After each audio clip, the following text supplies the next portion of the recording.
오늘 우리의 삶에 평화를 주시는 하나님, 그런 주제로 말씀을 전하겠습니다. 자, 오늘 말씀을 보면 솔로몬이 이제 그 말년에 평화가 다 무너지는 이야기예요.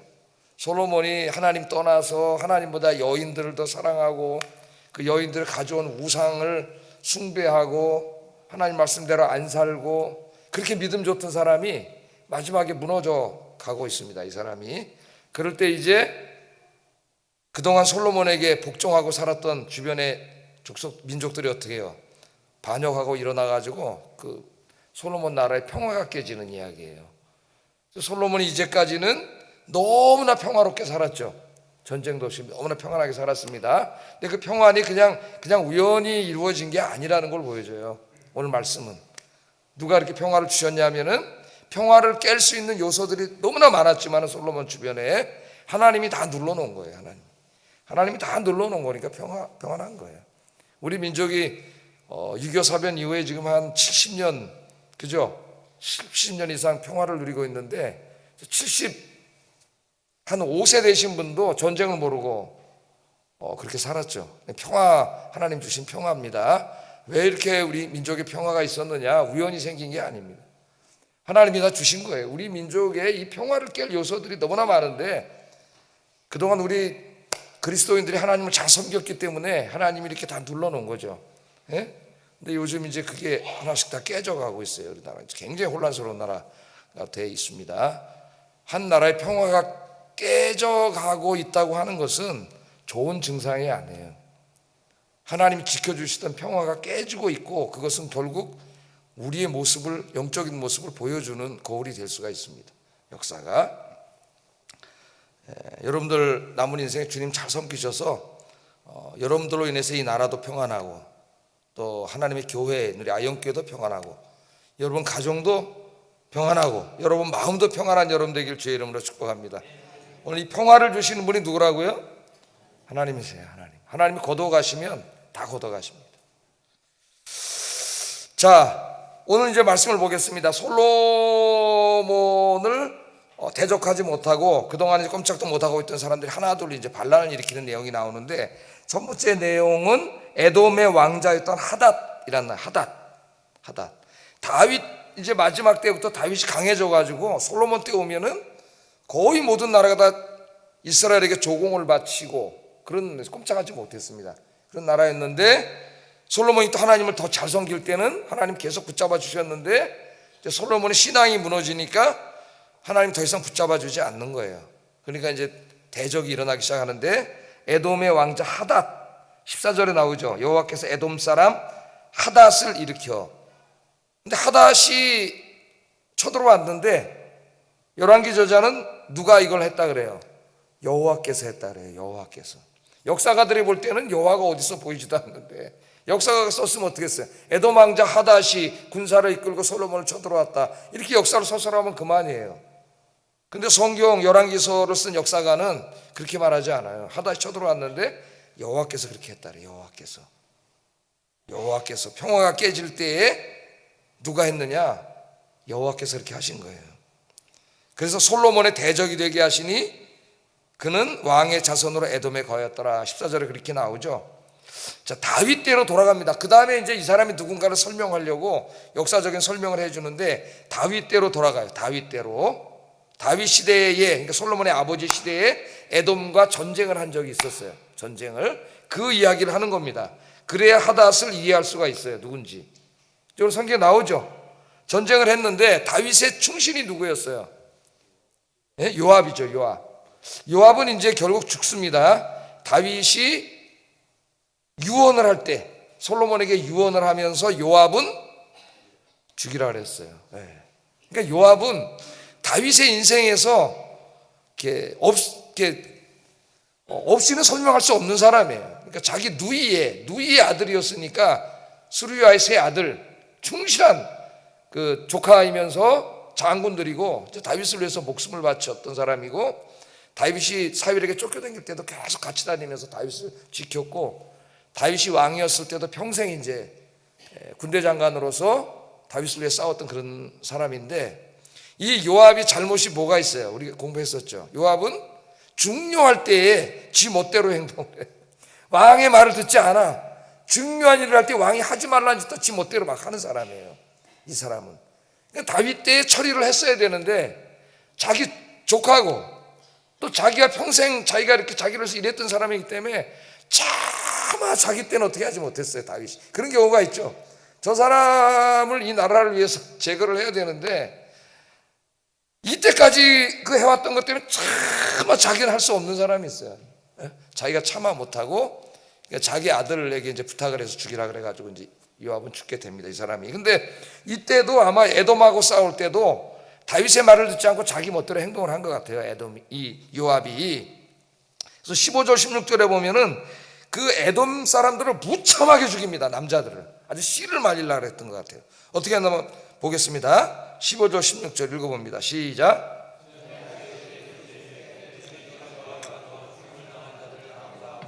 에돔의 남자를 다 쳐서 죽였는데 요압은 에돔의 남자를 다 없애기까지 이스라엘 무리와 함께 여섯 달 동안, 얼마나 머물렀어요? 6달 동안 가가지고 에돔에 승리했으면 돌아와야 되는데 아마 본문에 자세히는 안 나오지만은 돌아오라 그랬을 거예요. 근데 요압은 다윗의 말을 어기고 거기서 잔인하게 에돔의 남자들을 씨를 말린 거야.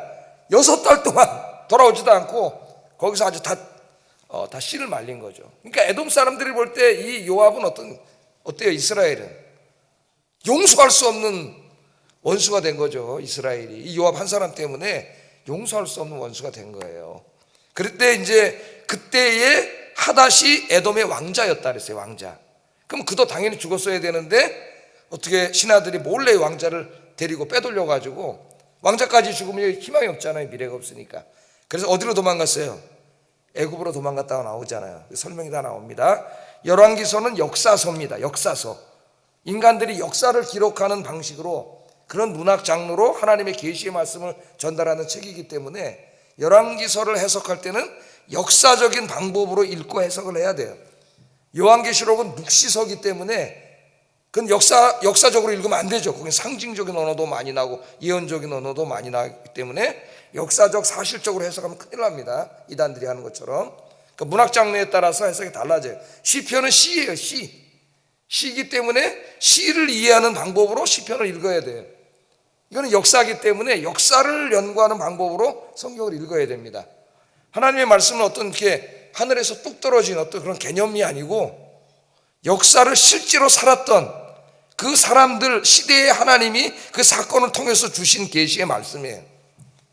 그래서 그 연구를 할 때에도 그렇게 공부를 해야 됩니다. 그래서 역사를 살펴보는 거예요, 역사를. 자, 그래서 신하들이 데리고 도망쳤어요. 실제로 있었던 일이잖아요, 다 역사적으로, 그죠? 도망쳐 애굽으로 갔는데 애굽 왕이 굉장히 따뜻하게 맞이를 해줬어요. 아마도 이제 강해지는 이스라엘을 견제하기 위해서 그렇게 한 게 아닌가 그런 생각이 듭니다. 자, 그게 이제 17절 19절.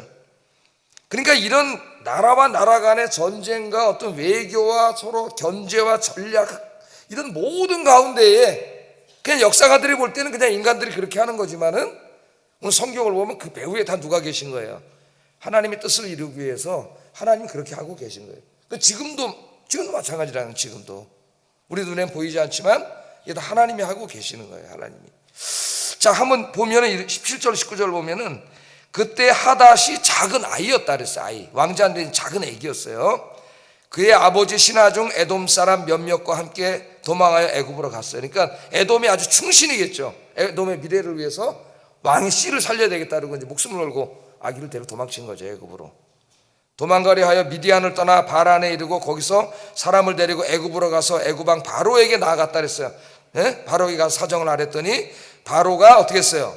굉장히 친절하게 대해줬습니다. 집과 먹을 양식을 주고 또 토지를 줬어요. 땅을 줘서 살게 했어요. 왕족 대우를 해준 거죠. 다 이제 필요하니까 그렇게 하는 거죠. 나중에 에돔을 키워서 이스라엘을 치려고. 하닷이 바로의 눈앞에 크게 은총을 얻었는데 바로가 또 이 사람을 얼마나 잘 봤는지 자기 처제를 소개시켜줘가지고 결혼시켰어요. 처제를. 그럼 애굽 왕하고 뭔 사이가 된 거예요, 이게? 동서지간이 된 거죠, 동서지간이. 그 나오잖아요. 바로가 자기의 처제, 즉 왕비 다브네스의 아우 같은 말이잖아요, 그죠? 아우를 그의 아내로 삼았다. 그러니까 다윗 왕의 이 애굽 왕에게도 굉장히 신뢰를 받고 왕의 동서가 된 겁니다. 동서가 권력이 세겠죠. 그렇게 됐다는 거예요. 자, 그런데 이제 어느 날 이 하닷의 마음에, 그동안은 거기서 그렇게 오래 살았어요. 솔로몬이 젊어서 하나님 자성길 때도 솔로몬이 너무나 강했기 때문에 뭐 복수할 생각도 안 했지만은 오늘 말씀을 읽으면 이 하닷의 마음에는 뭐가 있어요? 복수, 이놈의 새끼들 내가 힘만 세면 가만두지 않겠다 하는 게 있지 않겠어요? 자기 아버지 뭐부터 해서 자기 민족의 남자들의 씨를 말린 사람들이잖아요. 그러니까 이 복수심이 불타고 있었어요. 복수심이. 근데 솔로몬이 하나님 자성길 때는 하나님이 못 쳐들어오게 그 마음을 다 막아놓은 거예요, 이렇게. 그래서 지가 평안한 거지, 솔로몬 지가 잘나서 평안한 게 아니에요. 하나님 막아주셨기 때문에 평안한 거지. 우리가 착각할 때가 있어요. 내가 잘나서 잘 사는 게 아니에요, 여러분. 하나님이 다 이렇게 막아주시고 형통한 길을 주시니까 잘 살고 있는 건데, 그것도 모르고 솔로몬처럼 어리석은 길을 가면 하나님이 그 길을 확 없애버려요. 그럼 이렇게 되는 겁니다. 그래서 군사를 이끌고 와가지고 애굽 왕이 만류하잖아요. 가지 말라고. 나랑 같이 살자. 왜 가냐? 내가 잘못해준 거 있냐? 아닙니다. 그리고 오는 거예요. 여러분, 사랑으로 움직이는 가장 강력한 동인 중에 하나가 뭐예요? 증오심이에요. 증오심, 복수심, 증오심입니다. 그래서 이제 쳐들어와가지고 솔로몬을 괴롭히는 거죠. 그 내용이 나와요. 그 내용이. 이 위험성은 항상 있던 것인데 그동안은 하나님 때문에 꼼짝 못하고 있었던 거예요. 하나님이 그 마음을 딱 잡고 있어서. 근데 하나님이 그걸 싹 걷어가시니까 쳐들어와서 괴롭혔다는 얘기가 나옵니다. 그 다음 사람은 누가 나와요? 다멕색 왕 르손이 또 괴롭혔다 그래서 다멕색 왕 르손. 23절에 보면 하나님이 또 엘리야다의 아들 르손을 일으켜 솔로몬의 대적자가 되게 했다. 그러니까 대적자들이 자꾸 일어나는 거야. 솔로몬이 하나님 잘 믿을 때는 다 솔로몬한테 와서 평화 조약을 맺고 그렇게 요청하던 사람들인데 솔로몬이 하나님 떠나니까 마음이 바뀌어가지고 다 대적자가 돼버린 거예요.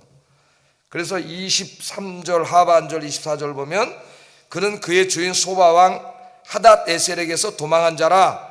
다윗이 소바 사람을 죽일 때에 르손이 사람들을 자기에게 모으고 그 무리의 괴수가 되어 다멕색으로 가서 살다가 거기서 왕이 되었더라. 그렇게 얘기하고 있습니다. 자, 그래서 이 다멕색 왕 르손도 또 솔로몬의 원수가 됐어요. 르손은 소바라고 하는 나라 왕의 신하였는데 소바 왕을 칠 때, 다윗이 소바 왕을 칠 때 왕을 버리고 다멕색으로 도망갔던 사람이에요. 그러니까 어떻게 보면 좀 비겁한 놈이죠. 왕과 같이 죽어야 되는데 도망간 거예요. 그 다멕색에 가서 어떻게 또 왕이 됐어요. 그러나 또 그때를 기억하고 솔로몬에게 복수심을 품고 있다가 솔로몬이 하나님 떠나고 이렇게 되니까 하나님 그 마음을 더 이상 막아주지 않으니까 또 대적하게 된 겁니다. 그러니까 자꾸 이제 평화가, 하나님 주셨던 평화가 여기저기서 막 터지는 겁니다. 한 개인에게 말하면 여기저기서 이런저런 일이 막 뽕뽕뽕뽕 막 터져 나오는 거죠. 지금 그동안 하나님 지켜주셨는데, 그 다음에 이제 세 번째는 내부에서 또 반란이 일어나는데 여로보암이라는 사람이 처음으로 등장을 해요. 여로보암이라는 사람이 이제 솔로몬을 대적하는 것이죠. 배반하는 일이 있다가 솔로몬을 죽이려고 하니까 애굽으로 도망가는 얘기가 나옵니다. 도망가. 나중에 이 사람이 이제 북이스라엘을 세우는 사람이 되는 거죠. 여로보암이. 그게 26절 28절에 보면은 이렇게 소개하고 있어요. 솔로몬의 신하 느밧의 아들 여로보암이 또한 손을 들어 왕을 대적하였으니 그는 에브라임 족속인 스데야 사람이에요. 그러니까 북이스라엘을 세웠던 여로보암은 어느 지파 사람이에요? 에브라임 지파 사람이에요. 에브라임. 그래서 선지서를 읽으면 북이스라엘을 얘기할 때에 에브라임이요 그렇게 얘기합니다. 이걸 알아야 그게 뭔 말인지 알 수가 있어요. 왜 에브라임이라 이렇게 북이스라엘 그걸 세운, 물론 그 다음에 계속 쿠데타가 일어나가지고 왕조는 바뀌었지만 북이스라엘을 맨 처음에 세운 사람이 에브라임 지파인 여로보암이기 때문에 때로는 에브라임이요 그렇게 얘기를 해요. 에브라임이요. 아셨죠? 그러니까 알아야지, 역사서를 알아야 선지서를 읽을 수가 있어요. 성경을. 그 여러분이 알아야 돼요. 에브라임 사람이요. 그 이제 어머니가 소개돼요. 어머니의 이름은 스루아인이 과부라 그랬습니다. 그러니까 아버지가 일찍 죽었겠죠, 이 사람. 그가 손을 들어 왕을 대적을 했어요. 그리고 왜 대적을 했느냐? 대적하는 까닭이 나오고 이제 그 밑에서 쭉 나옵니다. 근데 솔로몬, 이 여로보암 누구였느냐? 솔로몬이 밀로를 건축하고 그의 아버지 다윗의 성읍이 무너진 것을 수축할 때에 이 사람 여로보암은 큰 용사였고, 솔로몬이 청년의 부지런함을 보고 아버지 다윗의 성을 수리하고 고치는데 감독자로 세웠어요. 그러니까 굉장히 신뢰한 거예요. 보니까 청년이, 여로보암이라는 청년이 부지런하고 신실하고 그렇게 본 거예요, 솔로몬이. 예? 그래서 중요한 일을 맡긴 거예요. 믿은 거죠. 제가 뭐라 그랬어요? 하나님 지혜를 걷어가시면은 사람 보는 눈이 어두워져요. 그래서 저 사람이 자기 친구인지 배반할 사람인지를 구분하지 못해. 하나님이 지혜를 주시면은 사람 보는 눈이 밝아집니다, 여러분. 사람 보는 눈이 어두운 사람이 있어요. 어두운 사람이. 야, 정말 저렇게 사람을 못 보나? 근데 하나님이 거두어가면 사람 보는 눈이 어두워져요.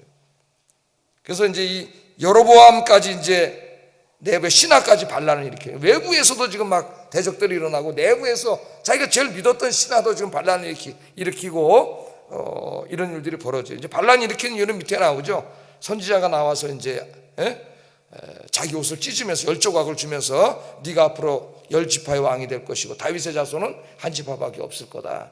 그러나 분명히 얘기했잖아요. 솔로몬 때는 아니고 그 아들 때다 얘기했는데, 여로보암이 이제 그 얘기 듣지 않고 지가 왕이 된다니까 반란을 일으켰다가 조급하게 애굽으로 도망가는 일이 또 벌어지고 있습니다. 자, 이런 일들 하나하나 이제 살펴봤는데 뭘 살펴보려고 이런 거예요? 솔로몬이 하나님 잘 섬기고 일천번제를 드리고 막 성전을 짓고 온 백성과 함께 예배드리고 그럴 때는 이런 일이 전혀 없었어요. 전혀 없었는데 솔로몬의 믿음이 이제 차차 무너져 가면서 하나님보다 여인과 세상을 사랑하고 우상 섬기고 이렇게 할 때에 이 모든 이제 분란이 일어나기 시작했다는 겁니다. 분란이. 그러니까 역사를 통해서 그걸 보여주는 거예요. 한 나라와 민족의 평화는 하나님이 주시는 것이고, 그 민족을 이루고 있는 사람들이 우상을 섬기고 하나님 떠나면은 하나님이 그 민족의 평화를 가져간다는 거예요.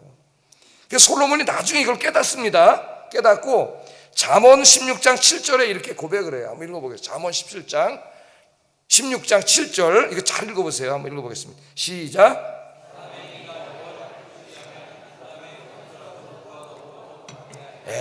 할렐루야. 이걸 깨닫고 나중에 쓴 거예요. 사람의 행위가 여호와를 기쁘시게 하면, 내가 여호와를 기쁘시게 하면 그 사람의 원수라도 그와 더불어 하나님이 화목하게 하신다는 거예요. 화목하게. 이제까지 어떻게 평화를 유지했어요? 이렇게 에돔 사람, 막 다메섹 사람, 원수가 풀려고 막 이러고 있는 사람들이 있는데 어떻게 평안했어요? 하나님 때문에 평화를 이루었죠. 사람의 행위가 여호와를 기뻐하시면, 솔로몬의 행위가 여호와를 기쁘게 했기 때문에 그 솔로몬의 원수였지만 화목하게 평화롭게 살 수 있게 해주셨다. 그걸 나중에 깨달은 거야. 내가 잘해서 한 게 아니구나. 이거 하나님이 주신 거구나. 그걸 깨닫고 이제 자기 젊은 사람들에게 잠언, 전도서 이런 걸 써가지고 어떻게 살아야 되는가를 가르쳐 준 거죠. 사람의 행위가 여호와를 기뻐하시면 그 사람의 원수라도 그와 더불어 화목하게 하신다. 그렇게 얘기했습니다. 자, 오늘 재직회도 있어서 이렇게 빠르게 정리를 좀 한번 해보겠어요. 말씀을. 우리나라에도 이 말씀을 한번 적용을 해보세요, 여러분. 역사서니까 우리 역사에도 한번 적용을 해보시고, 또 현재 지금 우리나라에도 한번 이 말씀을 생각할 필요가 있어요. 6.25 전쟁 이후에 제가 아까 모두에 말씀드렸듯이 70년 동안 뭐 보릿고개도 있었고 어려움도 많았고 그랬지만은 하여튼 평화롭게 살았습니다. 저도 이제 60이 넘었지만은 뭐 전쟁을 모르죠. 다 역사 속에서나 들었던 얘기고 우리 아버지한테, 엄마한테 들었던 내용이지, 뭐 63년 동안 평화로운 거죠, 이 나라가. 평화롭게 잘 살아왔어요. 우리가 평화를 누릴 수 있었던 것은 그동안 가난한 가운데서도 한국교회 성도들이 정말 신앙생활 열심히 하고 하나님 잘 섬기고 기도하고 그렇게 했기 때문에 하나님 평화를 주신 거예요. 이 나라에 평화를 주셨습니다. 그런데 지금 이 우리가 평화를 누리고 있는 평화가 지금 금이 가고 있어요. 금이 가고 있습니다. 점점 깨져 가고 있습니다. 자, 보세요. 지금 북한은 핵을 보유한 핵보유국입니다. 핵보유국. 그러니까 일반적인 재래식 무기는 우리가 신식이고 상대가 안 될 만큼 많지만은 우리는 핵이 없고 저쪽은 핵이 있기 때문에 대칭을 이룰 수가 없어요. 비대칭입니다. 해가 나면 끝나는데 뭐 다른 무기 아무리 많은 뭐예요. 예? 핵을 가진 나라가 되었고, 또 우크라이나전에 참전하면서 실전을 경험했습니다. 저들의 애들 실전을 경험하고 있어요. 또 러시아와의 밀약으로 최첨단 무기들이 속속 지금 개발되고 있습니다. 이 나라의 무기들이, 재래식 무기는 다 낡고 막 그랬는데 이제 신식 무기로 바뀌어가고 있어요. 굉장히 강해지고 우리 안보를 엄청나게 위협하는 국가가 되어가고 있습니다. 설상가상으로 우리나라는 정치는 매우 혼란스러워지고 있어요. 우리는 지금 내부에서 스스로 무너지고 있습니다. 우리나라 정치 수준은 좀 미안한 말이지만은 저 미개한 남미나 아프리카 수준도 안 됩니다. 지금 정치 수준이. 대통령의 대행에 또 대행에, 이 지금 무슨 애들 소꿉장난 하는 것도 아니고, 예? 대통령이 됐다가 2년 반 만에 탄핵을 당하고 뭐 또 계엄을 선포하고 뭐 그냥 국회에서 날만 새면 장관들을 탄핵해 30명을 탄핵해, 이게 어느 역사에서도 볼 수 없는 지금 이 굉장히 창피한 그런 일들을 계속 우리 정치하는 사람들이 하고 있어요. 지금 부끄러운지도 모르고, 지금도 뭐 다 제가 얘기할 수도 없는 이 뭐 여러분 너무나 잘 아는, 정말 이게 어디 이런 문명 국가에서 이런 일이 벌어지고 있는지 계속 하고 있고, 어리석은 백성들은 거기 편나나 갖고 지금 싸우고 눈이 시뻘개져 가지고 전쟁 상태로 지금 이렇게 가고 있는 안타까운 일이 지금 우리나라에서 계속 벌어지고 있는 것이죠. 이 나라 어떻게 될까요? 어떻게 될까? 예? 빨리 안정을 지어야 되는데, 제가 작년에 설교할 때 그 2024년도 노벨 경제학상을 받았던 그 3명의 교수가 쓴 책을 소개하면서, 그 책에서 근대사의 가장 민주주의와 경제 성장을 동시에 이룬 모범적인 국가, 모든 세계가 본받아야 될 국가로 대한민국을 선정했다 그랬잖아요. 대한민국 정말 잘해왔잖아요. 자랑스럽게 6.25 사변 터전 위에서 경제 성장과 민주화를 이뤄왔는데, 최근에 와서 이 정치 난동꾼들에 의해서 생전 경험하지도 못했던 이상한 놈들이 정치판에 들어와 가지고 지금 나라가 엉망진창이 되고 무너져가고 있다. 여러분, 가장 위험한 것이 뭔지 아십니까? 그런 것과 더불어 한국교회 성도들의 신앙이 점점 솔로몬처럼 돼가고 있다는 거예요. 그렇기 때문에 나라가 이렇게 되고 있는 거예요. 지금 어떻게 보면 하나님에 대한 경고라고 생각합니다. 한 나라의 평화, 한 사회의 평화가 무너져가고 있다는 것은 그 나라의 영성을 반증하는 거예요. 성도, 이제까지 우리가 잘나서 평안한 게 아니에요. 노벨 경제학상을 받은 사람들이 깜짝 놀랄 정도의 나라가 된 것은 우리가 잘나서가 아니라 우리가 하나님 앞에 기도했기 때문에 하나님이 평화를 주신 거예요. 근데 교만해져 가지고 신앙생활 제대로 안 합니다, 요새. 그래가지고 평화가 깨지고 있어요. 무너져. 이거 하루아침에 무너집니다, 여러분. 하루아침에 다 끝나버릴 수가 있어요. 그런 나라들이 많아요. 우리 역사를 보면은 이런 거 하루아침에 다 무너져 버려요. 정말 두려운 거는 뭐냐? 그리스도인들이 올바로 신앙생활하지 않는 거예요. 그게 제일 두려운 일이에요. 그래서 오늘 우리가 이 모든 것들을 한번 바라보고 이 역사를 한번 점검해 보면서, 더욱더 무엇보다도 우리가 중요한 게 우리 자신이 하나님 앞으로 바르게 돌아가는 겁니다. 나의 신앙생활 바르게 하는 거예요. 하나님 앞에 우리가 이제까지 이렇게 평안하게 살 수 있었고, 세계인들로부터, 세계 지성사회로부터 경제성장과 민주화를 이룬, 민주화와 법치국가를 이룬 모델 국가로서 제시될 수 있었던 것은 우리가 하나님 앞에 기도했기 때문입니다. 하나님 그렇게 해주신 거예요. 그러나 그걸 우리가 무너뜨리고 있어요. 지금 정신 차리지 않으면은 이 다음에 정신 못 차리니까 나라가 반으로 쪼개지고 갈라지고 싸우고 이렇게 전쟁이 일어나고 이런 나라가 됩니다. 그래서 오늘 이 말씀을 들으면서 우리 한 사람 한 사람이 주님 앞에 바로 서고 하나님 앞으로 돌아가서 기도하시는 여러분 되기를 주의 이름으로 축복합니다. 우리 개인의 평화도 마찬가지. 개인의 평화도 이게 그냥 있는 게 아니에요. 이 마음의 평화가 이거 하나님 주시는 거예요. 하나님이. 그래서 우리 예수님 이렇게 말씀하셨죠. 요한복음 14장 27절 아침에도 읽었는데 한번 읽어보겠습니다. 시작.